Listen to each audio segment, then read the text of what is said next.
এই WhatsApp guys আমরা চলে এসেছি নাটপুর বেরিবাদের সামনে গোলাম মামার হোটেল। আমরা চলেন ভিতরে যাই, যা দেখি কি কি আছে সব।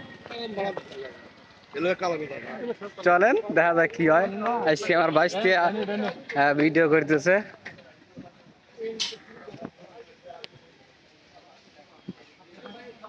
ওই যে দেখলেন যে পেজ করতেছে, ওইটা হচ্ছে সেই গোলাম মামা। তার মানে বুঝতেছে নিজের প্রতিষ্ঠান নিজের কাজ করলে পরে তবেই কিন্তু সেখান থেকে ভালো কিছু অর্জন করা সম্ভব। সেটা কিন্তু আসলে বাস্তব প্রমাণ। বর্তমানে কিন্তু আমাদের সিরাজগঞ্জের মধ্যে গোলাম মামার হোটেল খুবই পরিচিত হয়েছে। তার একান্ত কিন্তু তার নিজের পরিশ্রম, নিজের সকল কিছু দক্ষতার মাধ্যমে কিন্তু তার এই হোটেলটা আজকে সে পরিচিতি লাভ করতে পেরেছে, বুঝছেন। তো সেক্ষেত্রে কিন্তু আমাদের বোঝা উচিত যে আমরা যে কাজই করি না কেন, যদি সেটা নিজে পরিশ্রম করি তাহলে সেখান থেকে আমরা খুবই তাড়াতাড়ি সফলতা অর্জন করতে পারবো। বিদেশি কলে তো যাই হোক, পরিবেশটা মানে পরিবেশের কথা হচ্ছে এই জায়গায় সাবান নেই। কোথায় সাবান? আপনাকে দুর্নাম হয়ে বেড়াইছেন? না না, দুর্নাম করা হইলে তো সাবান আছে, যা আছে যা নাই সেটা কল লাগছি। এটা বসি ফাঁকা এক জায়গায় বসি, ও অন্য বসে পড়ছে।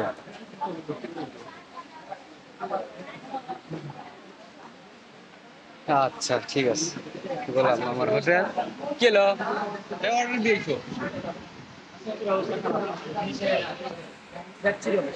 নিজের কি অবস্থা? কিছুই করার না, এটাই বাস্তব।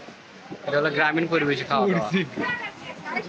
ধন্যবাদ আমাকে টিকি দেওয়ার জন্য। গোলাম মামার হোটেলের বেশি বাইক নিয়ে যায়েন, আপনার উন্নতি হবে, আয় বরকত হবে, এইসব কিছু নিয়ে গেলেন।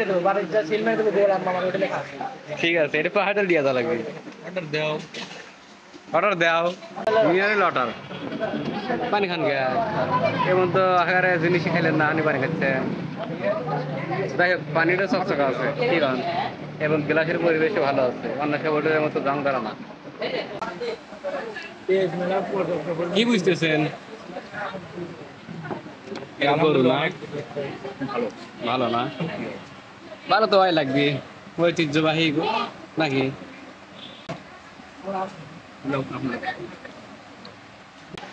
দর্শক, এটা হচ্ছে সিরাজগঞ্জ সেই গোলামের হোটেল। তো আজকে আমরা আসছিলাম বেরিয়ে ঘোরার লেগে, তো ভাবলাম যে এই জায়গা না আসলে তো হয় না, আমি সে বছর থাকি না থাকি তো পরের বিষয় খাওয়া লাগবে।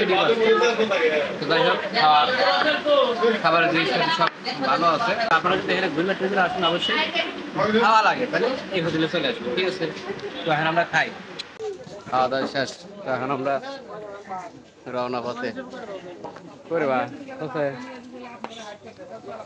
তো সেই ভালো লাগছে। আপনার কাছে কিরকম লাগছে? মুরগি মাংস জোস ছিল ভাই, জোস ছিল। কে গরু? গরুর একটু হাড্ডি ছিল। আমরা তো সন্ধ্যার সময় আপনার কাছে গরু ভালো ছিল, একবার বলে যাবে না খারাপ, ভালো। যাই হোক, কিন্তু আপনারা ভাই জীবনে অনেক খাদক দেখছি, কিন্তু আতিকের মতো খাদকের উপর আতি কোনটা জানি বড় উঠেছে ভাই। এই যে এই যে লম্বা সুট, এইটা ওদের মতো মুখ করে এই না কিরকম খাইছে তাও? ভাই 6 প্লেট ভাত খেয়েছি। 6 প্লেট ভাত? হ্যাঁ, মুরগির গোশত হচ্ছে 2 প্লেট। আচ্ছা, আর গরু? গরু হলো 1.5 প্লেট খাইলো। ইনশাআল্লাহ এরকম কথা। এটা খাদক একটাই কথা, যদি আপনাদের এরকম কোনো খাদক মনে থাকে অবশ্যই গোলাম হোটেলে নিয়ে আসবেন, খায়া আবার শান্তি পাবি। তো যাই হোক দর্শক, আজকের মতো মোটামুটি এখানে শেষ করতেছি। আপনারা কিন্তু অবশ্যই এনাথপুর আসলে পরে গোলামের হোটেলে আসবেন, খাওয়া দাওয়া করবেন, আর টেহাডো আপনারা নিজের পকেট থেকে দিবেন। ধন্যবাদ, আল্লাহ হাফেজ।